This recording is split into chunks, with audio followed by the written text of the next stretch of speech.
نحمده ونصلي على رسوله الكريم والمهدي الموعود عليه الصلاة والتسليم. أما بعد فقد قال الله تبارك وتعالى في كلامه القديم والفرقان العظيم: أعوذ بالله من الشيطان الرجيم. بسم الله الرحمن الرحيم. إن الله لا يغير ما بقوم حتى يغيروا ما بأنفسهم.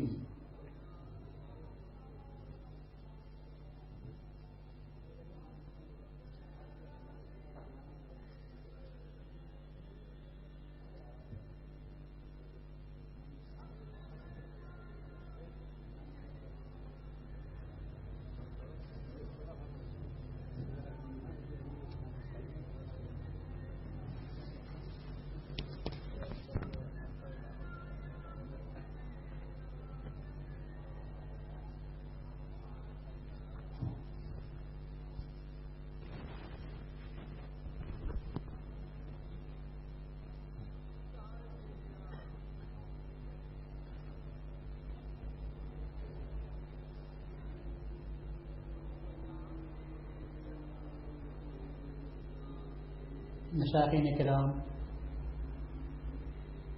بزرگان دین، برادران ملت، عزیز نوجوانوں، محترم خواتین اور پیارے بچوں،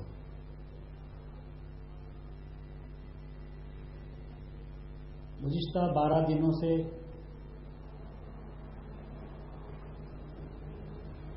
محمود خان صاحب کمانڈنگ کمانڈر کی خواہش تھی کہ حضرت مہدی موعود علیہ السلام کا ثبوت قرآن شریف کی آیتوں سے پیش کیا جائے. وہ اس کی ویڈیو ریکارڈنگ بھی کرنا چاہتے تھے تاکہ ایک ریکارڈ رہے، قوم کے نوجوان اس سے مستفید ہو سکیں. میرے بعد بھی اگر کوئی ایسا مرحلہ آ جائے، کوئی سوال کر بیٹھے کہ مہدی موعود علیہ السلام کا ثبوت تو حدیثوں سے ملتا ہے لیکن قرآن سے اس کا کیا ثبوت ہے،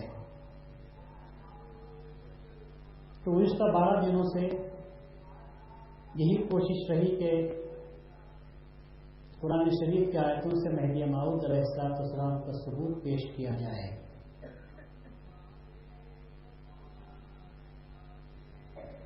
حضرت بندگی میاں سید سنی رضی اللہ تعالیٰ عنہ کی سیرت کا یہ جلسہ ہے، شہادت کا یہ جلسہ ہے. میاں کی سیرت اگر 2 لفظوں میں بیان کرنا چاہوں یا کوئی مورخ بیان کرنا چاہے تو صرف 2 لفظوں میں بندگی میاں کی سیرت کو بیان کر سکتا ہے، اور وہ یہ ہے کہ میاں کیا ہیں. مہدی کی محبت کا نام میاں ہے. مہدی موعود کی سچی محبت کا نام میاں ہے. اس سے زیادہ میں کچھ جتنی آپ تاریخ پڑھتے چلے جائیے بندگی میاں کی شروع سے آخر تک، تو آپ کو یہ بات ملے گی مہدی السلام سے ملاقات سے پہلے بھی میاں کو آرزو اللہ کی تھی، لیکن اللہ کے پردے میں خلیفۃ اللہ کی تھی. ویسے آرزو تو اللہ کی تھی، لیکن میاں کو بھی یہ بات معلوم تھی کہ اللہ کیسے ملے گا. ہمیشہ اللہ ملتا ہے تو خلیفۃ اللہ کے ذریعے سے ہی ملتا ہے. اسی لیے میاں کی محبت مہدی موعود سے در پردہ اور ظاہر میں خدا سے تھی، تو اللہ تعالیٰ نے ایک فلسفے کو بدل کر رکھ دیا. دنیا کا مسلمہ ضابطے کو بدل کر رکھ دیا. دنیا اب تک جس بات کو مانتی چلی آ رہی تھی، جانتی چلی آ رہی تھی، اللہ تعالیٰ نے اس نظریے کو بدل دیا. اور یہ ایک انوکھا مقام ہے، یہ ایک منفرد مقام ہے یہ میاں کا. اس لیے کہ دنیا جانتی ہے کہ کسی کو پیاس لگتی ہے تو کنویں کے پاس جاتا ہے. پیاسا ہمیشہ کنویں کے پاس جاتا ہے. لیکن میاں کی پیاس ایسی تھی کہ کنواں پیاسے کے پاس آ گیا. کنواں پیاسے کے پاس آ گیا. حدیث تو یہ کہتی ہے کہ فیضا سمیتموہ فاتوہ وبایعوہ ولو حبوا علی الثلج. جب تم مہدی کے بارے میں سنو تو ان کے پاس جاؤ, ان کے ہاتھ پر بیعت کرو, اگرچہ کہ تم کو برف کے پہاڑوں پر سے بھی رینگ کر جانا پڑے. تو رسول اللہ تو یہ فرما رہے ہیں کہ مہدی کی آمد کے بارے میں, مہدی کی بعثت کے بارے میں اگر تم کو خبر بھی لگ جائے تو تم تلاش کرو, تحقیق کرو, وہ جہاں پر موجود ہیں وہاں پر جاؤ اور ان کے ہاتھ پر بیعت کرو, اگرچہ کہ تم کو راستے میں رکاوٹیں پیدا ہوں. اور رکاوٹ تو کیسی؟ عرب میں برف کیا ہے نہیں جانتے, دھوپ کو جاننے والوں کو رسول اللہ کہتے ہیں کہ برف کے پہاڑوں پر تمہیں رینگ کر جانا پڑے تو تم چلے جاؤ. تو پیاسوں کو رسول اللہ صلی اللہ علیہ وسلم کنویں کے پاس بھیج رہے ہیں, کنواں بھی نہیں سمندر کے پاس بھیج رہے ہیں. اور یہاں مہدی موعود علیہ السلام جب پٹن کو تشریف لاتے ہیں اور ملک بخن جب آپ سے مہدی موعود سے کہتے ہیں کہ میں تو مرید ہو گیا اور میں یہ چاہتا ہوں کہ میرا ایک بھانجا بھی ہے جو اللہ کی طلب, اللہ کے لو لگائے ہوئے ہے, اور میں اس کو آپ کی خدمت میں لانا چاہتا ہوں, تھوڑی دیر آپ ٹھہریے. ویسے آپ مسافر معلوم ہوتے ہیں, مگر میں اتنی التجا کر رہا ہوں کہ تھوڑی دیر کے لیے آپ یہاں پر ٹھہریے جب تک کہ میں اپنے بھانجے کو آپ کے پاس نہ لا لوں. تو حضرت مہدی موعود علیہ السلام پلٹ کر فرماتے ہیں, شتاب مکنے ملک بخن, ملک برخوردار, جلدی مت کرو, ملک برخوردار جلدی مت کرو, اطمینان سے لاؤ بچے کو. بچہ نہیں ہے, وہ طالب خدا ہے, سچا پیاسا ہے. ملک برخوردار شتاب مکنے, خدا تعالی بندے را برائے ہو آورداست. اللہ تعالیٰ نے بندے کو اسی کے واسطے لایا ہے. میں جو پٹن آیا ہوں کسی اور کے لیے نہیں, بلکہ اللہ نے مجھے بھیجا ہے, تو اسی پیاسے کی پیاس بجھانے کے لیے بھیجا ہے. ضابطہ الٹ دیا گیا, قانون تبدیل کر دیا گیا. وہ فلسفہ باقی نہ رہا کہ اب پیاسا کنویں کے پاس جاتا ہے. ہم نے دیکھا کہ کنواں خود پیاسے کے پاس آتا ہے, بشرطے کہ پیاس ایسی ہو کہ کنواں مچل جائے. عاشق معشوق کو ڈھونڈتا ہے, لیکن عشق وہ پیدا کرو کہ معشوق حجرہ عروسی سے باہر نکل جائے, گھونگٹ اٹھا ڈالے اور کہے کہ اب کس کے لیے. گھونگٹ اٹھانے کی بات تھی, وہ پیاسا, وہ عاشق اللہ کے عشق میں اتنا جل رہا تھا, اتنا جل رہا تھا کہ مہدی موعود ایک واسطہ تھے. وہ عاشق مچل گیا تھا, معشوق مچل گیا تھا, اور عاشق معشوق اپنا پردہ اٹھا کر جلوہ دکھانا چاہتا تھا.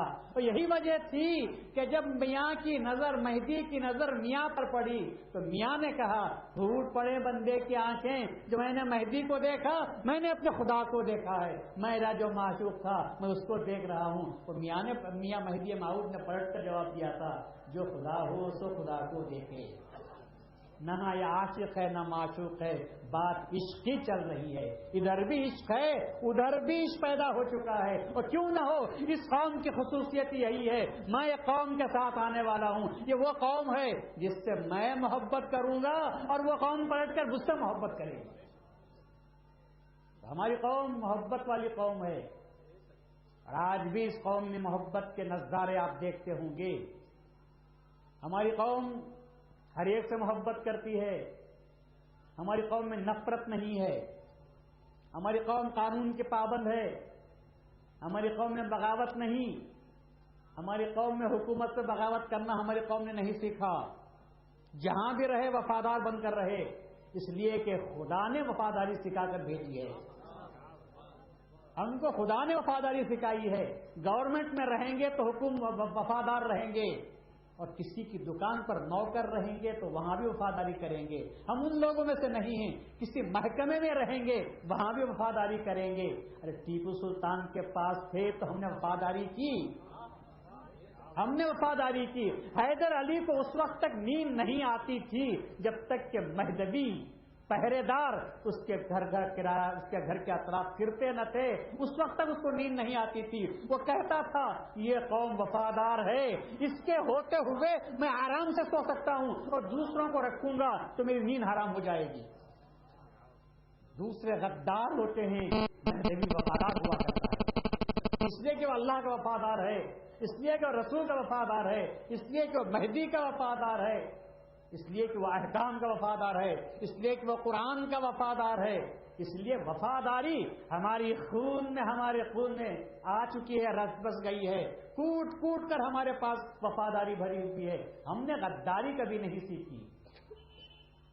سلطنت آصفیہ میں رہے تو وہاں بھی ہم وفادار رہے، لیکن برا ہو ان علماء کا جن کی بدگمانی نے بادشاہوں کو ہم سے بدگمان کر دیا تھا.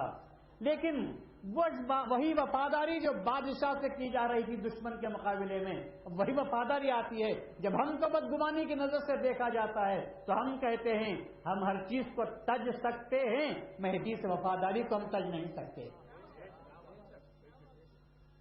ارے اور بات تو کیا، ہم ایک تسبیح کو چھوڑ نہیں سکتے، تسبیح کو ہم چھوڑ نہیں سکتے. عشاء کے بعد جو ہم تسبیح کہتے ہیں، شب قدر میں دگانے کے بعد جب ہم تسبیح کہتے ہیں، یہ تسبیح کو بھی ہم چھوڑ نہیں سکتے. اگر تم ہماری گردن پر تلوار رکھو اور یہ مطالبہ کرو، اپنی گردن بچانا چاہتے ہو تو اس تسبیح کو چھوڑ دو، تو ہمارا خون پلٹ کر کہتا ہے کیا بات کرتے ہو، کیوں چھوڑے ہم تسبیح کو؟ آخر تسبیح میں کون سی بات غلط ہے؟ لا الہ الا اللہ، اس میں کوئی غلط بات ہو سکتی ہے؟ اللہ الہنا محمد النبینا، کیا یہ تمام مسلمانوں کی بات نہیں ہے؟ یہ سب کا عقیدہ نہیں ہے؟ اور القرآن والمہدی امامنا اگر ہم کہتے ہیں تو کیا قرآن امام نہیں؟ اگر قرآن کو امام نہیں مانتے تو قرآن کا انکار کرتے ہو، خدا کا انکار کرتے ہو. خدا نے قرآن شریف میں قرآن کو امام کے نام سے یاد کیا ہے. جب موسیٰ کی کتاب تورات امام بن سکتی ہے جو مخصوص فرقے کے لیے تھی، مخصوص قوم کے لیے تھی، تو اللہ کی کتاب جو قرآن شریف میں ہے اور جس کو اللہ تعالیٰ نے اس رسول کے لیے بھیجا جو کافۃ للناس ہے، قیامت تک کے مسلمانوں کے انسانوں کے لیے ہے، کیا وہ کتاب امام نہیں بن سکتی؟ اور یقیناً وہ کتاب کا امام ہے. قرآن ہمارا امام ہے. ابراہیم مہدی وہ بھی امام ہے، اور اس کو تم تو نہیں مانتے مگر تمہارے اماموں نے امام مانا ہے. تمہارے اماموں نے امام مانا ہے، اور ایسا مانا ہے کہ مسلم نے امام کا لفظ لکھ دیا تو شرح کرنے والوں نے مہدی کا لفظ بڑھا دیا کہ امام کا. ارے امام کا لفظ اتنا مشہور ہو چکا کہ جہاں امام آیا تو خود بخود شرح کرنے والوں نے اپنے قلم سے مہدی لکھنے پر مجبور ہو گئے ہو. تو معلوم یہ ہوا کہ بخاری میں، مسلم میں، ترمذی میں، مجمع الزوائد میں جہاں جہاں امام کا لفظ آیا تو شارحین سوچنے لگے کہ اب امام سے مراد سوائے مہدی کے اور کوئی ہو نہیں سکتا، پھر اس کو امام کیوں نہیں مانتے؟ القرآن والمہدی امامنا، بولو تو ہمارا امام ہے. مگر فرق اتنا ہے، ہم کہتے ہیں آمنا وصدقنا، تم کہتے ہو کہ ہم نہیں مانتے. تو اب قرآن کو امام نہیں مانتے اس کا کیا حکم ہے؟ اور مہدی کو امام نہیں کہتے اس کا کیا حکم ہے؟ مہدی کو امام نہیں کہتے ہو کیا نبی کہتے ہو؟ مہدی کو امام نہیں مانتے تو مطلب کیا ہے تمہارا؟ کیا نبی کہتے ہو؟ تم کہتے ہو تو کہہ لو ہم نہیں کہتے، ہم تو نبی نہیں کہتے، ہم پیغمبر نہیں کہتے. ہم تو کہتے ہیں کہ نہیں، رسول اللہ صلی اللہ علیہ وسلم پر نبوت ختم ہو چکی ہے، اب کوئی نبی آنے والا نہیں. اگر کوئی نبوت کا دعویٰ کرتا ہے تو وہ جھوٹا ہے، باطل ہے، کافر ہے. اس کے بعد جو مقام آیا ہے امامت، نبوت ختم ہوتی ہے تو امامت شروع ہوتی ہے. ہمارا مہدی کو امام کہنا خود اس بات کی دلیل ہے کہ ہم ختم النبیین کے معترف ہیں.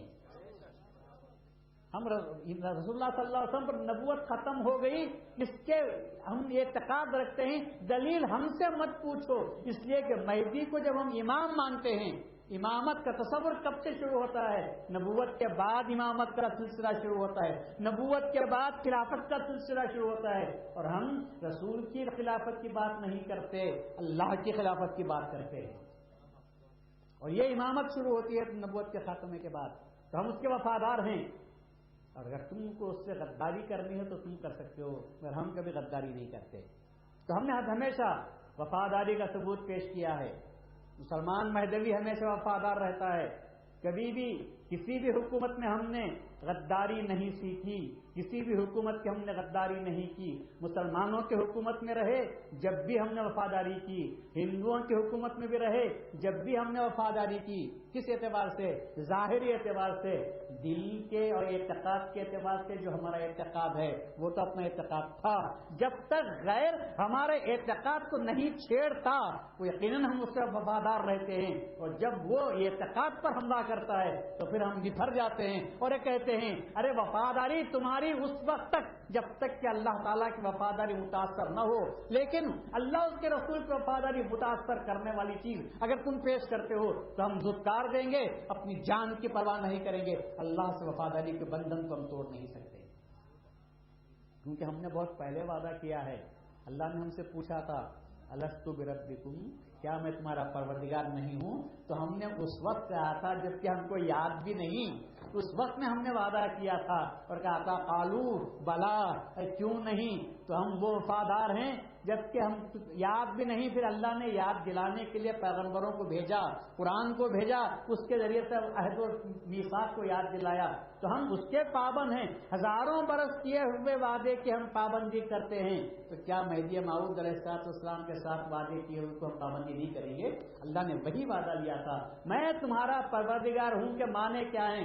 جب بھی تم کو تربیت کرنے کی ضرورت پڑے گی میں پیغمبروں کو بھیجوں گا، اور پیغمبر کا سلسلہ ختم ہو گیا تو پھر امام کو بھیجوں گا، یہ میری تربیت کا انداز ہے۔ تو ہم نے کہا تو ہمارا پروردگار ہے، تو جسے بھیجتا ہے ہم اس کو ماننے کے لیے تیار ہیں، یہ ہمارا اقرار ہے، یہ ہمارا عہد ہے، یہ ہمارا میثاق ہے، اسی میثاق کو ہم ساتھ رکھ کر چلتے ہیں۔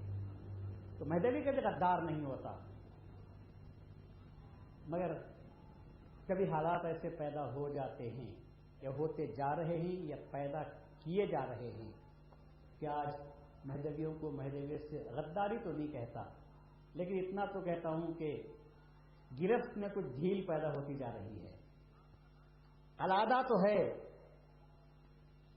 تو ہے گلے میں مہدویت کا، لیکن جو تنگ ہونا چاہیے وہ تنگ نہیں ہے، ڈھیلا ہو چکا ہے، جیسا نوشا کے ہاتھ میں گجرے پہناتے ہیں، ڈھیلا نہیں ہوتا، نکالنا جب چاہے تو نکال بھی سکتے ہیں، ایسے گجرے مت پہنو، ایسے بندھن باندھو کہ ہمیشہ مضبوط رہے، کہ کوئی چھیننا چاہے تو چھین نہ سکے،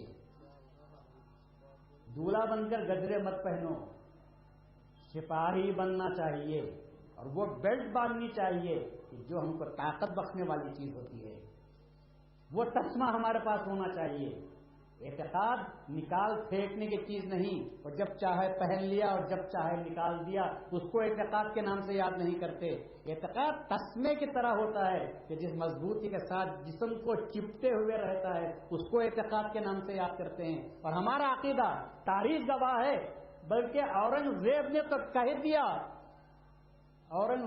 کہہ دیا شیعہ لوگوں کے تقیے اور مذہب کے چھپانے سے میں بیزار ہو گیا ہوں، اور مہدویوں کے اعتقاد ظاہر کرنے سے میں بیزار ہو گیا ہوں، کیوں تم تسبیح بول کر اپنا عقیدہ ظاہر کرتے ہو؟ ہم نے کہا ہمارا عقیدہ ظاہر کرنا ہمارا ایمانی فرض ہے، شیعہ اپنے عقیدے کو چھپانا ان کا ایمانی فرض ہو تو ہو، لیکن ہمارا ایمانی فرض یہ ہے کہ ہم اپنے عقیدے کو ظاہر کرتے ہیں، دوسروں سے عقیدہ پوچھنا پڑتا ہے کہ تمہارا کیا عقیدہ ہے، اور مہدویوں سے پوچھنے کی ضرورت نہیں، ہم آگے چل کر بولتے ہیں کہ ہمارا یہ عقیدہ ہے، اور کیسے معلوم ہوتا ہے؟ ارے سن لو عشاء کے بعد تسبیح تو آپ کو معلوم ہو جائے گا کہ ہمارا عقیدہ کیا ہے، کیوں بار بار ہم کو چھیڑتے ہو کہ تمہارا عقیدہ کیا ہے، تمہارا عقیدہ کیا ہے؟ آ جاؤ عشاء کی نماز میں اور پھر اس کے بعد ہمارا دیکھ لو کہ ہمارا عقیدہ کیا ہے، 4 ستون ہیں ہمارے عقیدے کے. ایک تو اللہ تبارک و تعالیٰ ہے, اس کے بعد محمد صلی اللہ علیہ وسلم ہے, تو پھر اس کے بعد قرآن ہے, تو پھر اس کے بعد امام ہے. یہ 4 ستون ہیں. عمارت 4 ستون پر ہی رہتی ہے. اگر ایک ستون گر جائے تو ڈھل جائے. ہم اپنی عمارت کو مضبوط کیے ہوئے ہیں اور 4 ستونوں پر مضبوط کیے ہوئے ہیں. پھر ہماری عمارت کیسے گر سکتی ہے؟ کیوں ہم کو خوف پیدا ہو سکتا ہے؟ آج کچھ لوگ کوشش کر رہے ہیں کہ ایک کونے کی ایک ستون کو ذرا ڈھیلا کر دیا جائے, ستون کو ڈھیلا کر دیا جائے. بعض لوگ مجھ سے بھی لوگ پوچھتے ہیں کہ صاحب سب ہے, یہ مہدویوں میں اتفاق کیوں نہیں ہوتا؟ مہدویوں میں مشائخین میں اتفاق کیوں نہیں ہوتا؟ آپس میں لڑتے رہتے ہیں, آخر میں اتفاق کیوں نہیں ہوتا؟ ایک مصلحت ہے بھائی, ایسا ہونا ضروری ہے. مطلب دنیا تو کہتی ہے اتفاق ہونا چاہیے, اور آپ کہتے ہیں نہیں دور دور رہنا چاہیے. مطلب دور دور رہنا چاہیے, اتفاق نہیں ہو سکتا. کیونکہ اتفاق بھیڑ بکریوں میں ہوتا ہے, شیروں میں اتفاق نہیں ہوتا. کبھی شیروں کی یونین دیکھی آپ نے؟ کبھی شیروں نے یونین بنائی اپنے مفادات کو حاصل کرنے کے لیے؟ وہ کہتا ہے آ جاؤ تم کوئی بھی ہو جاؤ, لاکھ یونین بناؤ, ایک میں آ گیا تو سب فلاح ہو جائے گی. وہ اکیلا کافی ہے, اسی لیے وہ دور دور رہتے ہیں. یہ تیرا جنگل, یہ میرا جنگل, دور دور رہتے ہیں.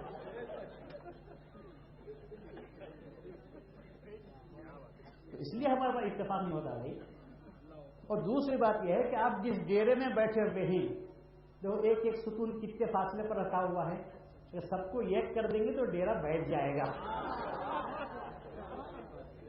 آپ سب کو ایک جگہ کرنے کی کوشش کر رہے ہیں, سب کو ایک اگر کر دیں گے تو نتیجہ کیا ہوگا؟ ڈیرا بیٹھ جائے گا, پھر آپ کو تکلیف ہو جائے گی, بارش آئے گی, دھوپ آئے گی. تو یہ دور دور ہیں, ڈیرا تنا ہوا ہے, خیمہ ہے تو دور دور رہنے سے ہے. ان کو ایک جگہ کرنے کی کوشش مت کرو ورنہ خیمہ باقی نہیں رہے گا. تو سمجھانے کی واسطے بول رہا ہوں میں, کم از مگر مشائخین کو دیکھ کر آپ اپنے اتفاق میں ایک اختلاف پیدا کرنے کی کوشش نہ کرو. آپ اپنے طور پر اتفاق پیدا کرنے کی کوشش کرو. دوسروں کو دیکھ کر, وہ تو اپنی جگہ ستون ہیں, لیکن ہم ستون, آپ لوگ ستون نہیں ہیں. اس لیے اتفاق پیدا ہونا چاہیے. مہدی موعود علیہ السلام نے فرمایا, میں نے جواب دیا تھا وہ دوسرے کو چپ کرنے کے لیے جواب دیا تھا. اس کے سوا میرے پاس کیا جواب ہے؟ میں وعدہ تو نہیں کر سکتا کہ سب ایک ہو جائیں گے, نہیں ہو سکتے. اور اختلاف امتی رحمتن, رسول اللہ نے فرمایا کہ رحمت, میری امت کے اختلاف بھی رحمت ہے. اور یہ بہت بڑے نقطے کی بات ہے. وضو کرنا چاہیے, سب کا اتفاق ایک بات پر ہو گیا تو شاید کسی کا وضو ہوتا یا نہیں ہوتا. مگر ائمہ نے اختلاف کر لیا. کسی نے کہا پوسر, کسی نے کہا پورا سر, کسی نے کہا 2 بال. مطلب یہ ہوا کہ تم کچھ بھی کرو وضو ہو گیا. اگر ایک ہی بات ہو جاتی تو بہت مشکل ہو جاتی تھی. تو ان ائمہ نے اختلاف کیا تو ہمارے لیے رحمت کی بات بن گئی. یہ بھی کرو, امام شافعی کہتے ہیں جائز, اور پاؤ سر کا کیا ابو حنیفہ کہتے ہیں جائز, اور پورے سر کا کیا امام مالک کہتے ہیں جائز. تم کچھ بھی کرو مگر کرو ضرور, بغیر کرے مت بیٹھو. ہم یہی کہتے ہیں اختلاف کو مت دیکھو, ارے جو کہتے ہیں عمل کرو, کچھ نہ کچھ عمل تو کرتے جاؤ. ہمارے اختلاف کو بنیاد بنا کر تم بے عمل مت بن جاؤ. جو کہتے ہیں اس پر تو عمل کر لو, جو کہتے ہیں اس پر تو عمل کرو. ہماری بات نہ صحیح, ان کی بات, چلو اس پر عمل کر لو. مگر یہ کہ ہم کو لڑا کر تم یہ چاہتے ہو کہ ہم عمل اس لیے نہیں کرتے کہ کس کی بات سنیں, یہ بے عملی کی دلیل ہے, یہ تمہاری کاہلی کی دلیل ہے. ہمارے کو دیکھ کر تم کاہل مت بنو. ہم کرو بول رہے ہیں, کیا کرنا اس میں اختلاف ہو سکتا ہے, کیسے کرنے میں اختلاف ہو سکتا ہے, کرو بولنے میں اختلاف نہیں ہو سکتا. تو آپ اس نقطے کو سمجھو, ہمارے اختلاف کو لے کر بے عمل بننے کی کوشش نہ کرو. اختلاف سے فائدہ اٹھاؤ, اور جس کا عمل تم کو پسند آتا ہو عمل تو کرتے ہوئے چلے جاؤ. اسی لیے مہدی موعود نے فرمایا کہ با عمل مقبول اور بے عمل مردود ہے. اب بے عمل ہو جائیں گے تو مردود ہو جائیں گے, با عمل بن جاؤ. کچھ بھی تو کرو مگر کرنا چاہیے. اگر نہیں کریں گے تو غلط بات ہے. مہدویت عمل کی تعلیم دینے والی چیز ہے. مہدویت قرآن و حدیث پر قرآن و حدیث کا لفظ استعمال نہیں کرتا. مہدویت قرآن اور اتباع محمد پر زور دیتی ہے. حضرت مہدی موعود نے فرمایا کہ مذہب ما کتاب اللہ و اتباع محمد رسول اللہ. اتباع حدیث آپ نے نہیں کہا. اتباع حدیث اور اتباع محمد رسول اللہ میں زمین آسمان کا فرق ہے. سمجھ رہے آپ کو میری؟ اتباع حدیث اور اتباع محمد. اتباع محمد بہت بڑی چیز ہے اور اتباع محمد سب کے ہاتھ لگنے والی چیز نہیں ہے. اتباع محمد سب کے ہاتھ لگنے والی چیز نہیں ہے. اتباع محمد وہی کرنے کا دعویٰ کر سکتا ہے جس نے محمد کو دیکھا یا محمد کو کرتے ہوئے دیکھا ہے. اور دوسرے جو کرتے ہیں وہ محمد صلی اللہ علیہ وسلم کو کرتے ہوئے کہتے ہوئے سنا، پھر اس نے دوسرے کو نقل کیا، اس نے تیسرے کو نقل کیا، اس نے چوتھے کو نقل کیا. 200 سال کے بعد معلوم ہوا تو کتنے واسطے درمیان میں آ گئے. یہ ویا ہے، یہ ویا ویا ویا. اور پتہ نہیں ویا نے کتنے چیزیں درمیان میں داخل ہو گئیں، کس نے کتنا سنا کتنا چھوڑا. مہدی موعود نے کہا میں ویا کا راستہ نہیں جانتا، ٹھیک قلب محمد پر پہنچتا ہوں، روح محمد سے مشاہدے سے دریافت کرتا ہوں کہ آپ کا کیا عمل تھا، اور جو عمل معلوم ہوتا ہے وہ عمل میں کرتا ہوں. تو اتباع رسول اتباع محمد مہدی موعود علیہ السلام کا مذہب تھا. دوسرے دعویٰ نہیں کر سکتے. دوسرے کہتے ہیں کہ ہم حدیث کی اتباع کرتے ہیں. حدیث کی اتباع سے مراد بخاری کی بھی اتباع ہو سکتی ہے، اس سے مراد مسلم کی بھی اتباع ہو سکتی ہے. اور بخاری آپ پڑھ کر دیکھو، ابھی ایک کتاب نکلی ہوئی آئی ہوئی ہے، ایک صابر حسین نامی ایک شیعہ ہے، انہوں نے ایک کتاب لکھی ہے حقیقت کی تلاش سے تلاش حقیقت کی تلاش. اس میں انہوں نے تمام فرقوں پر اعتراض کیا ہے. کچھ شیعہ ہیں، شیعوں پر بھی اعتراض کیا ہے. اس کے ساتھ ساتھ حضرت مہدی موعود علیہ السلام یا مہدویت پر بھی اعتراض کیا ہے. تقریباً 27 صفحے انہوں نے کالے کیے ہیں مہدویت پر حملہ کرتے ہوئے. نہ قرآن جانتے ہیں نہ حدیث جانتے ہیں. علم سے کوئی سروکار نہیں ہے، بس لکھنا آ گیا ہے، سنی سنائی باتوں کو لکھ کر اعتراض کر دیتے ہیں. اب ایک جملے سے آپ کو معلوم ہوگا کہ اس شخص کا علم کا پیمانہ کیا ہے، علم کا پایہ کیا ہے. وہ کہتا ہے جب قرآن موجود ہے، رسول اللہ صلی اللہ علیہ وسلم کے احادیث موجود ہیں، تو خدا معلوم نعوذ باللہ ثم نعوذ باللہ یہ مہدی کیا بلا ہے، یہ مہدی کیا بلا ہے. اب ہماری عقل حیرت میں سنتی ہے کہ یہ کیا لفظ لکھ رہا ہے یہ. اور میں تو کہتا ہوں بے شک، میں تو کہتا ہوں بے شک تو اگر جس معنی میں کہہ رہا ہے وہ تو میں نہیں مانتا، میں صحیح مانتا ہوں تیری بات کو. مہدی بے شک بلا ہے، مہدی بے شک بلا ہے. اور قرآن میں بلا کے معنی آزمائش کے ہوتے ہیں. قرآن میں بلا کے معنی آزمائش کے. جب اللہ تبارک و تعالیٰ سے ابراہیم علیہ السلام کی آزمائش کرتا ہے اور یہ کہتا ہے فلما بلغ معه السعي قال یا بني انی ارى في المنام انی اذبحك فانظر ماذا ترى قال یا ابت افعل ما تؤمر ستجدنی ان شاء الله من الصابرین فلما اسلما وتله للجبین وناديناه ان یا ابراہیم قد صدقت الرؤيا. اے ابراہیم تو نے سچ مچ اپنے بچے کو اپنی پیشانی کے بل لٹا دیا اور کاٹنے کے لیے تیار ہو گیا؟ نہیں، تو نے قد صدقت الرؤيا، خواب میں دیکھا تو کاٹنے کے لیے تیار ہو گیا. تو نے سچ کر دکھایا خواب کو. انا کذالک نجزی المحسنین، اور ہم بے شک احسان کرنے والوں کو بدلہ دیتے ہیں. وہ فدیناہ بذبح عظیم، اور ہم نے اس کے بدلے میں ایک ذبح بھیج دیا ہے کاٹنے کے لیے، ایک بکرا، اس کو کاٹ دو. وَإِنَّهُ لَهُوَ الْبَلَاءُ الْمُبِينُ، اور یہ بہت بڑی آزمائش تھی. تو بلا کا لفظ قرآن استعمال کرتا ہے تو کس کے لیے استعمال کرتا ہے؟ آزمائش کے لیے. واقعی رسول بھی آزمائش، مہدی بھی آزمائش ہے. رسول بھی آزمائش، کیونکہ ایمان کب ملتا ہے؟ آزمائش کے بغیر ایمان نہیں ملتا. آزمائشوں کے چکر سے، آزمائشوں کی چکی سے گزرنا پڑتا ہے تب کہیں ایمان ملتا ہے. ارے ایمان کیا ہے پوچھو بلال سے، ایمان کیا ہے پوچھو صہیب سے، ایمان کیا ہے پوچھو عمار بن یاسر سے، ایمان کیا ہے پوچھو حضرت سمیہ سے، ایمان کیا ہے یہ پوچھو حضرت ابو سلمہ سے.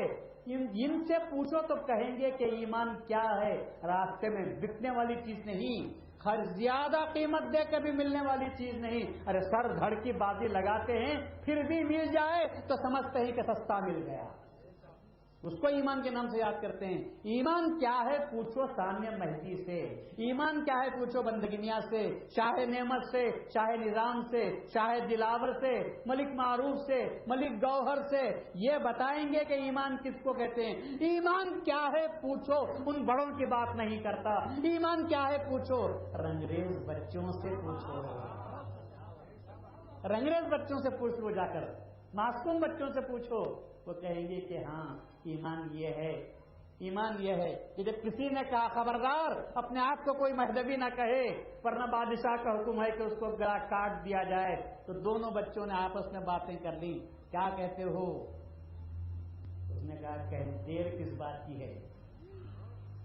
ایک 14 سال کا، 16 سال کا، دونوں بھائی، ایک ماں باپ نہیں ہے، دکان پر بیٹھے ہوئے کپڑے رنگ رہے ہیں، اور جب یہ بات کہی جاتی ہے کہ خبردار کوئی مہدوی نہ کہے، دونوں بچوں نے آپس میں آنکھوں میں اشارہ کیا کس بات کی، کیا کرتے کرنا چاہتے ہو؟ کہ ایمان چھپا کر بیٹھ جائیں، ہم تو مہدوی ہو چکے ہیں، ہم تو بندگیاں کے ہاتھ پر بیعت کر چکے ہیں، اب کیا ہم کو ایمان چھپانا چاہیے؟ بات نے کہا کہ نہیں، دیر کس بات کی ہے، سچ بات کہنا چاہیے. مہدویت سچ بات کہنے کی تعلیم دیتی ہے. مہدویت حقانیت کا اظہار کرنے کی بات کرتی ہے. مہدویت صداقت شعار مذہب مسلک کا نام ہے. ہم کبھی صداقت کو چھپاتے نہیں، ہم کبھی حقیقت پر پردہ ڈالنے والے لوگ نہیں ہیں، بلکہ ہم تو دھڑلے کے ساتھ کہتے ہیں جو ہمارے دل میں ہے اسی کو بات کرتے ہیں. ورنہ وہ منافق ہے، ورنہ وہ منافق ہے جو دل میں کچھ رکھتا ہے اور زبان پر کچھ رکھتا ہے. ہم وہ نہیں ہیں کہ دل اور زبان میں اختلاف کرتے ہوں، جو ہمارے دل میں ہے وہی ہماری زبان پر آتا ہے. فیصلہ کر لیا دونوں بچوں نے، پھر کہا کیا کرنا چاہیے؟ کہہ دینا چاہیے. آگے بڑھ کر گئے، بھائی سنو ہم مہدوی ہیں، ہم مہدوی ہیں. کہ دیکھو بلا کس کو کہتے ہیں. وہ کہہ رہا ہے تم بلا کو لے رہے ہو، وہ کہتے ہیں ہم بلا ہی تو ہم چاہتے ہیں، کیونکہ ایمان کب ملتا ہے؟ آزمائی سے گزرتے ہیں تو بلا ہے، ایمان ہم کو حاصل ہوتا ہے. بچوں نے کہا کہ ہاں ہم مہدوی ہیں. کہا دیکھو تم نان سمجھ ہو، جاؤ دکان پر بیٹھو، مت بولو اپنے آپ کو مہدوی، ورنہ تمہارا گلا کاٹ دیں گے. بادشاہ کا حکم جاری ہو چکا ہے. وہ کہ ہم جو مہدوی ہیں تم کہہ رہے ہو تو کہ تمہارے کہنے سے ہم اپنے مذہب چھپائیں گے. اتنا کہنا تھا کہ کھینچا گیا، سڑک پر مارا گیا، خوب سوچیوں سے مارا گیا، اور پیٹھ سے خون کی دھاریں فوارے نکل رہے ہیں، بچے تڑپ رہے ہیں، مگر زبان بدلنے کے لیے تیار نہیں ہے. دل کا اعتقاد کہتا ہے کہ کچھ بھی ہو جائے اپنے مذہب پر ہم کو باقی رہنا چاہیے. ادموے ہوئے، پھر انہوں نے پوچھا کہ انجان بچے نے پوچھا کہ تمہاری کوئی سرپرست ہے؟ وہ کہا ہماری ایک ماں ہے. وہ کہا اچھی بات ہے. پہنچے ماں کے پاس، وہ جا کر کہا کہ ہو تمہارے بچے تو ضد کر رہے ہیں، اپنے آپ کو مہدوی کہہ رہے ہیں، حکم نکل چکا ہے بادشاہ کا، ہم یہ چاہتے ہیں، ان سے یہ مطالبہ کرتے ہیں کہ مت کرو، مگر وہ سنتے نہیں. ایسا کرو کہ ہم تمہارے پاس اس لیے آئے ہیں کہ تم اپنے بچوں کو سمجھاؤ، انہوں نے دنیا نہیں دیکھی اور تمہارے پاس بھی کچھ بھی ہے نہیں. بس ماں نے کہا کہ اچھی بات ہے، مجھے لے چلو ان کے پاس، میں سمجھاتی ہوں. اور جب ماں آتی ہے تو بچوں کو جس حال میں دیکھتے وہ حال اس سے نہیں کہا گیا تھا. ماں نے دیکھا کہ بچے تڑپ رہے ہیں، خون میں لت پت ہیں، چہرہ خون آلود، خاک آلود ہو گیا ہے، اوندے پڑے ہوئے ہیں اور پیٹھ سے خون کے فوارے نکل رہے ہیں. میں نے کہا کہ تم ہٹ جاؤ، میں بچوں کو سمجھا لیتی ہوں، نادان ہیں بچے، میں سمجھا لوں گی۔ وہ ہٹے وہاں سے، گئے، سیدھا کیا، ہونٹوں پر ہونٹ رکھے، پیار کیا اور کہا بچوں، لوگ شہادت کی تمنا کرتے ہیں تو میدان جنگ کو جاتے ہیں، لیکن آج شہادت تمہاری گلی میں آ چکی ہے، تمہارے گھر پر آ چکی ہے، دستک دے رہی ہے۔ اب اتنے مار کھا چکے ہو کہ مرنے کے قریب ہو، خبردار، پیالہ منہ سے لگ چکا ہے، کہیں اسے دھکیل نہ دینا، پینے کی دیر ہے اور برداشت کر لو اذیت کو تو شہادت مل جائے گی، اور میری فکر مت نہیں کرنا، یقیناً تم میری دونوں آنکھیں ہو جس سے میں دنیا کو دیکھتی تھی، لیکن اب میں دنیا کو دیکھنے والی آنکھوں سے خدا کو دیکھنا چاہتی ہوں، اور خدا کے دربار میں کہوں گی یہ میری دونوں آنکھوں کو میں نے کھول لیا ہے، کس کے لیے؟ دنیا دیکھنا نہیں چاہتی، ان دونوں آنکھوں سے میں اپنے خدا کو دیکھنا چاہتی ہوں۔ باری تعالیٰ کیا تحفہ میں تیرے پاس لا سکتی تھی؟ یہ میرے دو نوجوان نہال بچے تھے، اور یہ دو بچوں کو میں نے تیرے نام پر قربان کر دیا، مہدی کے نام پر قربان کر دیا ہے۔ اور کہے گی کہ شان ہوگی، ادھر انبیاء کا طبقہ ہوگا، اولیاء کا طبقہ ہوگا، صلحاء کا طبقہ ہوگا، شہداء کا طبقہ ہوگا، اور میں جاؤں گی تو میرے ہاتھ میں دونوں سر ہوں گے اور میں اکڑ کر جاؤں گی۔ تو انبیاء کہیں گے یہ کون عورت ہے جو اس قدر اکڑ کر اپنے ہاتھوں میں سروں کو لے کر جا رہی ہے؟ تو جواب دیا جائے گا یہ وہ ماں ہے جس کا سوائے دو بچوں کے کچھ نہیں تھا، مگر اس نے دونوں بچوں کو اللہ اور مہدی کے نام پر قربان کر دیا۔ اسی لیے کہتا ہوں کہ ہم وفادار ہیں، ہمارے پاس وفاداری کوٹ کوٹ بھری ہوئی ہے، ہم شہادت سے ڈرنے والے نہیں ہیں، ہم شہادت کے اصلی مفہوم کو سمجھتے ہیں، ہم سمجھتے ہیں شہادت کے معنی گواہی دینے کے ہیں، مگر وہ زبان سے گواہی کو ہم گواہی کافی نہیں سمجھتے۔ اچھے حالات میں ہم زبان سے گواہی دیتے ہیں، اور جب حالات بگڑ جائیں تو سر سے گواہی دیتے ہیں۔ ہمارے خون کا ہر قطرہ گواہ بننے کے لیے تیار ہے، ہم وہ گواہی دینے والے ہیں۔ شہید وہی ہوتا ہے جو اپنے سب کچھ لٹا دیتا ہے، جب کچھ نہیں رہتا تو سر رکھ دیتا ہے، الہی جو تھا سب دے دیا، اب کچھ نہیں ہے، تن پر سر ہے، لینا چاہے تو وہ بھی لے لے۔ تو آخری چیز ہے جو دیتا ہے، اور یہ آخری سجدہ ہے، اور یہ وہ سجدہ ہے جسے عمر بھر کی نمازیں مقبول ہو جاتی تھی۔ عمر بھر کی نمازیں مقبول کب ہوتی ہیں؟ جب یہ سجدہ جب شہادت کا سر میں رکھ دیتا ہے سجدے میں، تو اس کی وجہ سے ساری عمر کی نمازوں کو اللہ تعالیٰ قبول کر لیتا ہے۔ میں تو یہی چاہتا تھا، یہ سجدہ مجھے چاہیے، وہ سجدہ جو جاتا ہو پھر زمین پر اٹھ جاتا ہو، اور یہ سجدہ جو ایک مرتبہ جاتا ہو تو ہمیشہ کے لیے اللہ کے پاس مقبول ہو جاتا ہو، اس سجدے کا کوئی جواب نہیں ہوتا۔ تو ہمارے پاس بندگی نے جو سبق سکھایا وہ یہی تھا کہ خبردار، کسی بھی بات کے سامنے اگر سے کوئی بڑی سے بڑی قوت ہو، صحیح چاہے وقت کیوں نہ ہو، لیکن اس کے سامنے تم کو اپنے سر کو جھکانا نہیں چاہیے۔ مظفر بادشاہ صحیح، عظیم اس کی حکومت و سلطنت صحیح، اس کی تیاری بھی بہت بڑی ہے، اس کی فوج بھی بڑی عظیم ہے، لشکر جرار ہے، لوہے میں ڈوبا ہوا ہے، ساز و سامان ہے، ہتھیار ہیں، اسلحہ ہیں، لیکن دنیا کو بتا دینا ہے۔ رسول اللہ صلی اللہ علیہ وسلم نے جو دنیا کو بتایا تھا اس تاریخ کو دہرانا ہے، بتا دینا ہے کہ جب کبھی سامان کی لڑائی ایمان سے ہوتی ہے تو سامان ٹکڑے ٹکڑے ہو جاتا ہے اور ایمان باقی رہتا ہے۔ سامان کی کیا مجال کہ ایمان سے ٹکرا سکے؟ جنگ بدر میں سامان نے ایمان سے ٹکرانے کی کوشش نہیں کی تھی، 313، اور ان کے پاس تھا کیا؟ 8 گھوڑے، 7 تلواریں، اور 1000 کے لشکر سے لڑنے کے لیے جا رہے ہیں۔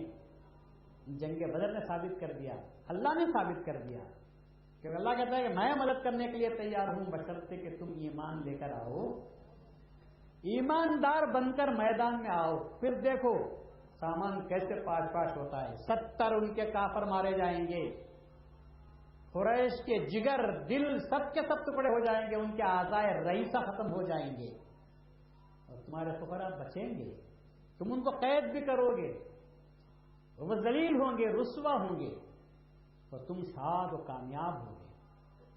تو یہ کامیابی کب ملتی ہے؟ جبکہ انسان کے پاس ایمان رہتا ہے۔ اصل میں کامیابی عطا کرنے والی چیز ایمان ہے۔ اللہ نے کہا کہ میں کامیابی دیتا ہوں، مگر کب اللہ کامیابی دیتا ہے؟ جب ایمان کو دیکھتا ہے، ایمان کے لیے آپ لڑتے ہیں تو اللہ تم کو کامیابی تم کو دیکھ کر نہیں دیتا، اللہ ایمان کو بچانے کے لیے کامیابی تو دیتا ہے، اور تم چونکہ ایمان کے علم بردار ہو اس لیے اللہ تعالیٰ تم کو زندہ رکھ دیتا ہے۔ اور رسول اللہ صلی اللہ علیہ وسلم نے دعا فرمائی تھی وہ یاد رکھنے کے قابل ہے، ان تہزم حاضر جماع لن تعبد ابدا، اگر آج ایک چھوٹی سی جماعت شکست کھا گئی یا قتل کر دی گئی تو یاد رکھ تو قیامت تک پوجا نہ جائے گا۔ ناز انداز لاڑ پیار دعا کا انداز کیسا ہے؟ ہم کو ہماری فکر نہیں ہے یا اللہ ہم تو مر جائیں گے مگر تو زندہ رہے گا اس وقت۔ زندہ سے مراد تجھے پوجنے والا کون؟ میں تو آخری پیغمبر ہوں، پھر پیغمبر بھی آنے والا نہیں، میں تیری بات کو ان تک پہنچانے کی کوشش کر رہا ہوں، اور یہ لوگ ہم کو ختم کرنے کے لیے آئے ہوئے ہیں۔ آج ہم کو بچانا نہیں ہے، ایمان کو بچانا ہے۔ ہم اپنے ایمان کو ساتھ لے کر آگے بڑھیں گے۔ دنیا کے کسی میدان میں کہتا ہوں دنیا کی ہر چیز فنا ہونے والی ہے، صداقت کو آنچ نہیں آ سکتی، ایمان کو کوئی جلا نہیں سکتا، نیکی کو کوئی ختم کر نہیں سکتا۔ یہ تین نیکیاں ایسے ہیں جو کبھی ختم نہیں ہوتی، اور تینوں کا سرا کس سے ملتا ہے معلوم آپ کو؟ تینوں کا سرا اس سے ملتا ہے جو حی و قیوم ہے۔ مہدی موعود نے فرمایا نیکی کیا ہے؟ تو مہدی موعود نے فرمایا نیکی خدا کی ذات ہے، نیکی خدا کی ذات ہے، تو جب خدا کو موت نہیں تو نیکی کو بھی موت نہیں آ سکتی۔ مہدی موعود نے فرمایا امانت خدا کی ذات ہے، جب خدا کی ذات کو موت نہیں تو امانت کو بھی موت نہیں ہو سکتی۔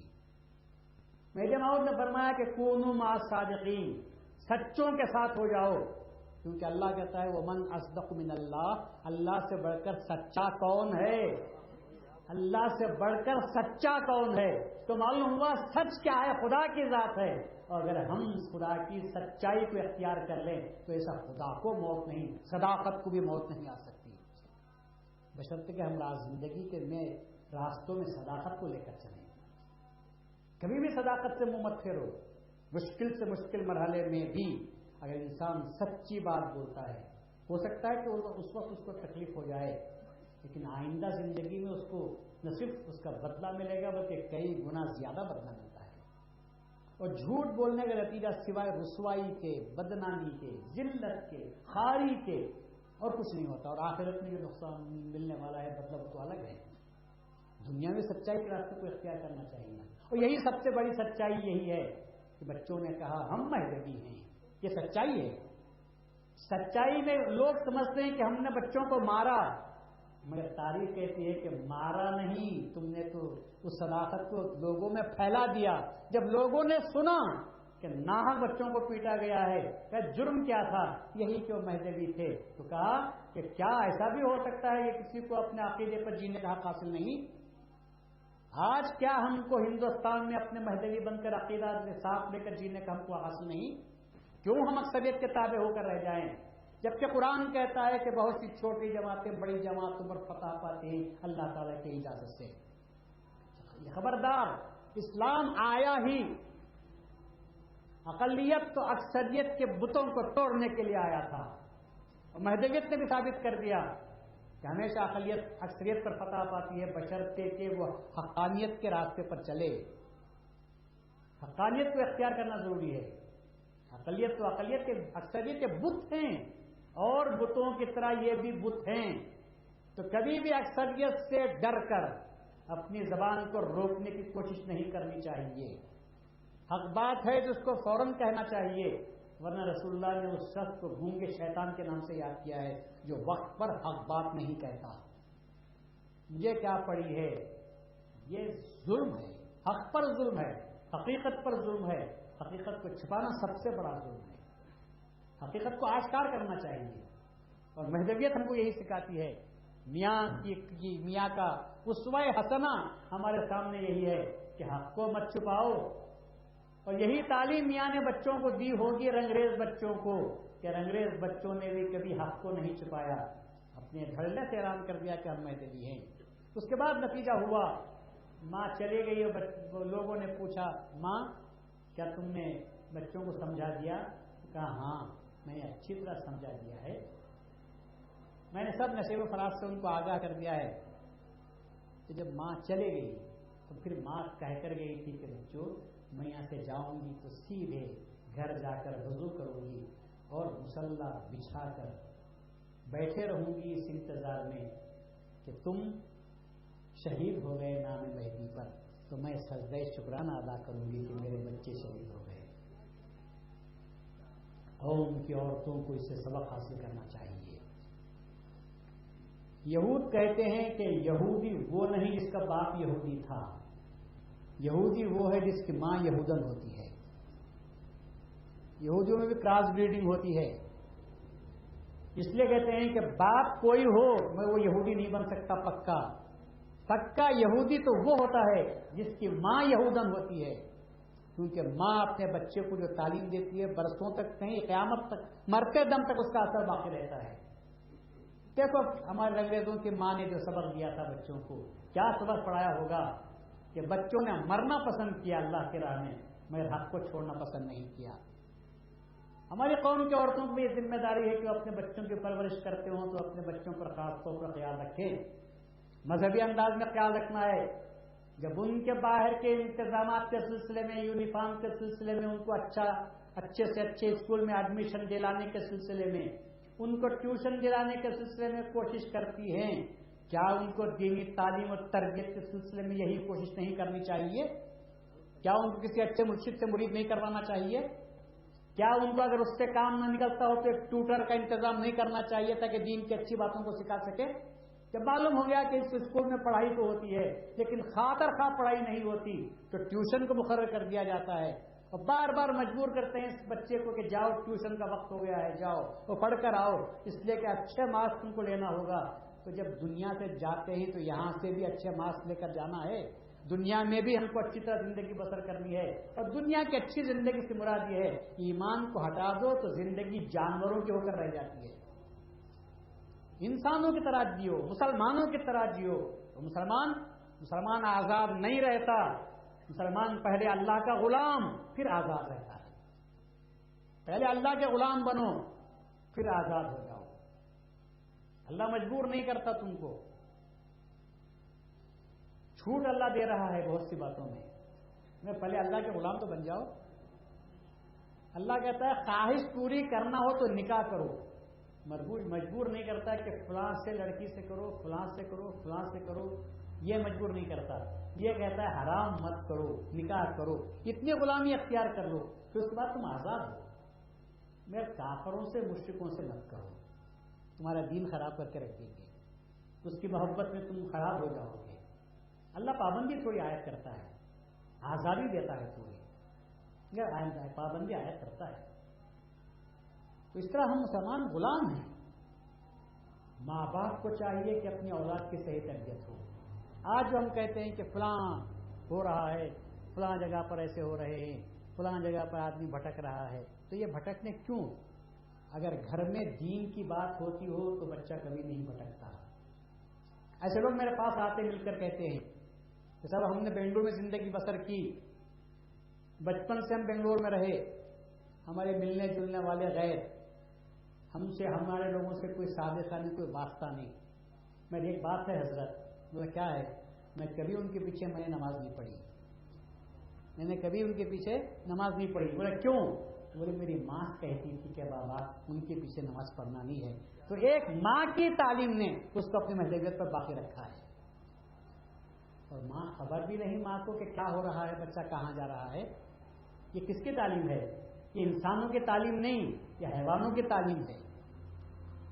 حیوان جن کر چھوڑ دیتے ہیں، ہم یہاں ہمارے پاس پیدا کرتے ہیں، اس کے بعد اس کی تعلیم و تربیت دیتے ہیں. یہ جانور نہیں ہیں کہ طرح بڑے ہو جائے تو ماں بیٹے کو لات مار دیتی ہے. یہ ایسی بات نہیں ہے. یہاں بڑے ہوتے ہیں تو اور ان کی تعلیم و تربیت میں اضافہ ہوتا ہے. تو قوم مہدویہ کو قوم کی حیث القوم اگر باقی رہنا ہے تو ایسی صورت میں ہم کو اپنے بچوں کی تعلیم و تربیت پر زیادہ نگرانی کرنی ہوگی، توجہ دینی ہوگی. جو بچے تعلیم و تربیت پاتے ہیں وہ کبھی بھٹکتے نہیں، بلکہ اگر کوئی پوچھے تو جواب دینے کے لیے تیار رہتے ہیں. بشرطے کہ بات ہو جائے. اب اگر کہیں گے صاحب نے آج کی دنیا بڑی آزاد خیال کی ہے، آج بچوں پر ہمارا چلتا نہیں، کنٹرول نہیں، یہ سب دکھاوے کی باتیں ہیں. دل میں کمزوری ہے تو ایسی بات پیدا ہوتی ہے، دل میں کمزوری ہے تو یہ بات پیدا ہوتی ہے. ہم دیکھ رہے ہیں. خیر میں آپ صرف مسلمان مہدویوں کی بات نہیں کر رہا ہوں، میں تو جنرل بات کر رہا ہوں کہ آج مسلمان ماں باپ کا کنٹرول ان کی اولاد پر کم ہوتا جا رہا ہے. ہمارے پاس کم ہے، ریشیو دیکھیں گے تو ہمارے پاس بہت کم ہے. غیروں کے پاس جاؤ تو بہت زیادہ ملے گا. چھوٹ ہے، پوری پابندی ہے. جس کے ساتھ چاہیں جائیں، گھومیں پھریں، عیاشی کریں، ماں باپ کچھ کہنے کے لیے تیار نہیں. آج کا زمانہ ہی ایسا ہے. یاد رکھو اللہ تعالیٰ کہتا ہے ان اللہ لا یغیر ما بقوم حتی یغیروا ما بانفسہم. یاد رکھو اللہ اس قوم کی حالت کو اس وقت تک نہیں بدلتا جب تک کہ وہ لوگ خود اپنی قوم کا حالت کو نہیں بدل لیتے. تم کو اپنی حالت کے بدلنے کا خیال نہ ہو تو خدا کو کیا پڑی ہے کہ تمہاری حالت بدل دے. تم کو احساس ہونا چاہیے کہ ہماری قوم کہاں جا رہی ہے، ہم کو کیا کرنا چاہیے. دینی میدان میں ہم کو کیا کرنا ہے. دنیا کے لیے تو سب کچھ روا ہے. اچھے سے اچھے نمبر لے کر پاس کرنے کی فکر ہے، بہت اچھی بات ہے. کوشش کرنا چاہیے کہ بچہ اچھے سے اچھے نمبر لے تاکہ اس کو فری سیٹ مل جائے. اس کے ساتھ ساتھ یہ بھی تو دیکھو کہ وہاں بھی اس کو فری سیٹ مل جائے، وہاں بھی اس کو فری سیٹ مل جائے. ایسا نہیں کہ سفارش کرنا پڑے. اور وہاں کوئی سفارش اس وقت تک نہیں کرتا جب تک کہ خدا کی اجازت نہ ہو. لے جاؤ کچھ. گریس مارکس دیتا ہے، اللہ بھی دیتا ہے، رسول اللہ بھی سفارش کرتے ہیں. سفارش کرنے کے معنی کیا ہے معلوم آپ کو؟ گریس مارکس جلوا دیتے ہیں. 30 لیے تھے، 35 لینا تھا تو رسول اللہ کہتے ہیں 30 تو لیا ہے تو 5 نمبر ڈال دے. یہ سفارش ہے. منڈا لکھ کر جا کر سفارش میں تو کہے گا کہ کیا ہے اس میں، زیرو ہے، اور پھر کہیں گے سفارش تو رسول اللہ بولیں گے ارے خیال تو کرو کچھ بھی نہیں ہے، سفارش کس چیز میں ہے. تو ایسی گزارش بھی بیکار ہے. تو اسی لیے اللہ کہتا ہے کہ نہیں، لن تنفعها شفاعت، وہاں شفاعت تم کو ہرگز کام نہیں دے سکتی. کچھ تو منہ بناؤ، تیاری کرو. مسلمان ہو، مہدوی ہو، 2 آتشہ تلوار ہے، تم 2 آتشہ شراب ہے، تیز 2 دھاری تلوار ہے. پھر اس کو تو کٹنا چاہیے. اب تب وہ کچھ بھی نہیں بند کرنے کے لیے کن بیٹھے ہوئے ہیں. کہتا ہو کہنے تو بات کر رہا تھا، صابر حسین نامی ایک شخص نے کتاب لکھی ہے، 27 صفحے مہدویوں کے بارے میں کیا لکھا ہے. اور ایک بات تو میں نے آپ کے سامنے کہی. اس کے بعد یہ کہتا ہے کہ صاحب یہ ان کے اندر برہمنیت کے اثرات پائے جاتے ہیں. برہمنیت کے اثرات پائے جاتے ہیں. کیوں بھائی؟ اس لیے کہ ان کا کوئی کام مرشد کے بغیر نہیں ہوتا. بچہ پیدا ہوتا ہے تو مرشد کو بلاتے ہیں، بسم اللہ ہوتی ہے تو مرشد کو بلاتے ہیں، نکاح خوانی ہوتی ہے تو مرشد کو بلاتے ہیں، میت ہوتی ہے تو مرشد کو بلاتے ہیں. جیسا ان کے پاس برہمنوں کو بلاتے ہیں، ایسا ہی ان کے پاس بھی برہمنیت کا اثر ہے. مرشدوں کے بغیر ان کی کوئی کام نہیں ہوتا. اگر یہی بات ہے مرشدوں کو بلانے سے برہمنیت پیدا ہوتی ہے تو خانہ کعبہ کے حجر اسود کو چھونے سے کیا صنم پرستی نہیں ہو جاتی؟ حجر اسود کو چومنے سے صنم پرستی نہیں ہوتی؟ لکھنے والا ہندو یہ بھی تو لکھ سکتا ہے ہم بھی پتھر کو پوجتے ہیں، وہ بھی پتھر کو چومتے ہیں، ہمارے اثرات اس کے اندر آ گئے. بولنے والے کو حق ہے بولنے کا، نہیں حق ہے. اثرات دیکھو، وہ گنگا جل کہتے ہیں، ہم زمزم کہتے ہیں. وہ بھی کہہ سکتا ہے کہ ہمارے اثرات ان کے پاس گئے کہ ہم گنگا جل کا پانی پیتے ہیں، یہ زمزم کا پانی پیتے ہیں، یہ ہم اپنے کپڑے گنگا جل میں ڈبوتے ہیں، وہ زمزم میں ڈبو کر لاتے ہیں. برہمنیت پائی گئی، ہندو مت کے اثرات آئے. ہم بھی اطراف میں مندر کے پھرتے ہیں اور یہ بھی کعبے کے اطراف پھرتے ہیں، تو کیا یہ بھی صنم پرستی میں داخل ہو گیا؟ ہم کہتے ہیں کہ دیکھو عمل کو مت دیکھو، رخ کو دیکھو. عمل کو مت دیکھو، عمل کے رخ کو دیکھو. ہم حجر اسود کو چومتے ہیں، مگر یہ کہتے ہوئے چومتے ہیں خبردار ہم جانتے ہیں کہ تو پتھر ہے، لیکن ہم نے رسول اللہ کو چومتے ہوئے دیکھا تو رسول کی اتباع میں تجھے چومتے ہیں، ورنہ تیرے حیثیت کیا ہم کو معلوم ہے۔ ہم نے رسول اللہ کو چومتے ہوئے دیکھا تو رسول کی اتباع میں ہم چوم رہے ہیں، رخ بدل گیا ہمارا، ہم معبود نہیں سمجھ رہے ہیں۔ ہم جانتے ہیں کہ زمزم جو نکلا تھا زمین ہی سے نکلا تھا، جس کے باوجود ہم جانتے ہیں کہ رسول اللہ نے فرمایا کہ یہ زمزم بہت خاص چیز ہے، پانی پیو تو مہینوں تک اگر غذا نہ ملے تو زمزم کا پانی تم کو غذا کا بھی انتظام کر دیتا ہے۔ تو ہم نے زمزم کو ہم پیتے ہیں، ہم نے کبھی اس کی پوجا نہیں کی، ہم نے اس کو سر پر بھی ڈالا ہے، ہم نے اس کی عزت کی ہے، پانی پیتے ہیں، لیکن اس کے معنی یہ نہیں کہ ہم اس کی پوجا کرتے ہیں۔ پوجا تو صرف اللہ تعالیٰ کی کرتے ہیں، اور اللہ کے سوا کسی اور کی ہم پوجا نہیں کرتے۔ تو عمل کو دیکھنے والوں عمل کے رخ کو دیکھو کہ اگر بچہ پیدا ہوا تو اگر مرشد کو بلاتے ہیں تو سنت رسول پر عمل کرتے ہیں۔ بچے مدینے میں پیدا ہوتے تھے تو لوگ رسول اللہ کی خدمت میں لے جاتے تھے، اور رسول اللہ صلی اللہ علیہ وسلم کھجور اپنے منہ میں چبا کر اس بچے کی زبان پر یا تاریخ پر لگاتے تھے اور دعا فرماتے تھے۔ اس دعا کا اثر یہ ہوتا تھا کہ بچہ پکا مسلمان بن جاتا تھا۔ تو ہمارا مقصد بھی یہی ہے کہ مرشد تاریخ دنیا کے پاس لے جائیں، اس کی زبان سے دعا ہو، وہ اپنا پسکردہ کھلا دے تو ان کی زندگی میں برکت پیدا ہوگی، روحانیت پیدا ہو سکتی ہے، اس لیے کہ اس کا اثر کچھ نہ کچھ پیدا ہوتا ہے۔ جب اطباء یہ کہتے ہیں کہ بچہ پیدا ہو جائے تو کھجور چٹاؤ، کیونکہ کھجور میں گرمی رہتی ہے، اس کے اثرات بچے پر صحت پر اچھے پڑتے ہیں، جب سادہ کھجور کھلاتے ہیں تو زندگی کی صحت پر اثر پڑتا ہے، اور مرشد کے پسکردہ والا کھجور پلائیں گے تو کیا روحانیت پیدا نہیں ہو سکتی؟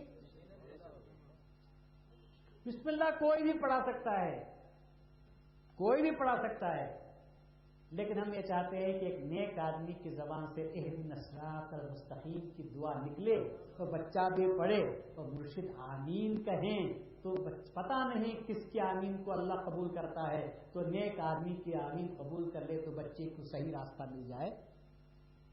پڑھانے کے لیے کسی شرابی کبابی کو بلا لو، وہ تو اور اچھا پڑھائے گا، بلکہ پورا قرآن پڑھا دے گا، وہ جتنا یاد ہے پڑھا دے گا۔ لیکن ایک مشکل اگر پڑا ہے کتنا بڑا فرق پیدا ہوتا ہے۔ اور نکاح میں اسی بات ہے، مرشد کو اس لیے بلاتے ہیں تاکہ برکت بھی ہو، دوسرا ہے کہ اگر ہم چھوڑ دیں نہیں بھائی کوئی بھی نکاح بن سکتا ہے، ہر گلی میں روزانہ 4 نکاح ہو جاتے ہیں۔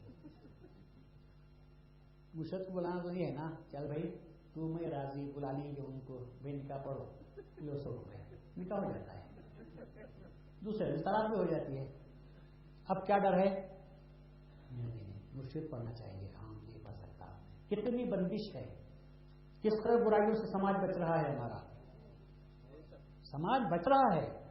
چھوٹ دے کے آپ دیکھو 3 مہینے کے اندر 300 شادیاں ہو جائیں گی، اور پھر 299 میں طلاق بھی ہو جاتے ہیں۔ ایک باقی رہی تو رہی۔ ڈر نہیں ہے، خوف نہیں ہے۔ اب یہاں ڈر ہے، خبردار کیا کام کر رہا ہے، غریب کی بچی کو شادی کریں، اللہ کا رسول خود ناخوش ہوتا ہے، ایسا نہیں کرنا چاہیے، بیٹی تم کو بھی ایسا کام نہیں کرنا چاہیے، دونوں کو سمجھا کر زندگی ملا کر لے چلتا ہے والا مرشد ہوتا ہے۔ دوسرے کو کیا پڑی ہے، دوسرے تو ناخن گھستے رہتے ہیں، اور لڑکی تو اچھا ہے، گھر میں آگ لگتی رہی تو اور اچھا ہے۔ مرشد کیا چاہتا ہے، آگ بجھ جائے تو اچھا ہے، کیونکہ وہ ہمدرد ہوتا ہے، خیر خواہ ہوتا ہے، اس لیے اس کو بلاتے ہیں۔ اور مرنے کے وقت دوسروں کو بلا کر دیکھو، نہلانے کے لیے بلا کر دیکھو، 250 سے کم میں نہلانے کے لیے نہیں آتے، اور ایسا صابن لگڑ لگڑ کر نہلاتے ہیں مردے کا مردہ نکل جاتا ہے۔ ہمارا مرشد نہلاتا ہے، اسے معلوم ہے کہ اسرائیل نے جب جان نکالی ہے تو ہر روح کے اندر سے روح نکالا ہوگا تو اس کی روح کو تکلیف بھی ہوگی، اس لیے وہ کہتا ہے میرے ہاتھ کام کرنے کی وجہ سے ذرا گھٹے پڑ گئے ہیں، تو میں ہاتھ سے بھی نہلاؤں گا تو مردے کو تکلیف ہوگی۔ پہلے ہی تکلیف اٹھا کر آیا ہے، اب تکلیف نہیں دے گا، ہاتھ کو کپڑا باندھ کر نہلاتا ہے۔ یہ مرشد کی ہمدردی کس کے ساتھ ہو رہی ہے؟ اپنے میت کے ساتھ یا اپنے مرید کے ساتھ ہو رہی ہے۔ تو یہ نہلانے میں وہ نہلانے میں کتنا فرق ہے۔ ارے پاؤں میں کانٹا چبھا ہے تو اماں اگر نکالے تو کیسا نکالتی ہوگی؟ اور جلات کے ہاتھ میں دو، انہیں برابر سوئی جہاں کانٹا ہے اس کے بعد اسے آہستہ کھود کر نکالے گی، اور جلات کے ہاتھ میں دو آدھی اڑی کاٹ دے گا، اس کے بعد کانٹا نکلے گا. اس کو ڈر نہیں، ڈر اس کو غم نہیں ہوتا، درد نہیں ہوتا. اور یہاں درد ہے تو درد کے لیے بلاتے ہیں. اور یہ جب نماز پڑھتا ہے تو اپنی آنکھوں کو خدا کی طرف اٹھا کر کہتا ہے اے اللہ جن آنکھوں میں تجھے دیکھنے کی پیاس ہے میں ذکر میں بیٹھتا ہوں تجھے دیکھنے کی تلاش میں، اے اللہ ان آنکھوں کا واسطہ میری میت کو، میرے مردے کو بخش دے، اس کو بخش دے. تو یہ بخشش کے لیے تڑپ ہوتی ہے. دوسرے کو کیا ہے؟ مردہ جائے جہنت میں یا جہنم میں. اللہ اکبر اللہ اکبر، السلام علیکم السلام علیکم، چلے جاؤ. یہاں یہ بات ہے ہمارے پاس یہ بات نہیں ہے. اللہ واسطے کا کام ہے بھائی. تو یہ برہمنیت آئی ہے اس میں. اگر برہمنیت کے معنی، برہما کے معنی خدا کے ہیں، اور برہمنیت کے معنی اگر اللہ واسطہ ہے تو یقیناً وہ برہمنیت ہمارے پاس موجود ہے کہ ہم خدا کے لیے، خدا تک پہنچانے کے لیے کام کر رہے ہیں. برہما کہتے ہیں خدا کو، اگر وہ برہمنیت ہے تو منظور ہے. اور یہ سیاسی سماجی برہمنیت ہے تو ہم اس کے قائل نہیں. تو اعتراض کرنے والے کے لیے ہر بات میں اعتراض ہے. ایک میاں بیوی میں جھگڑا چلتا تھا. میاں ولی تھے تو بیوی ان کی ولایت کو مانتی نہیں.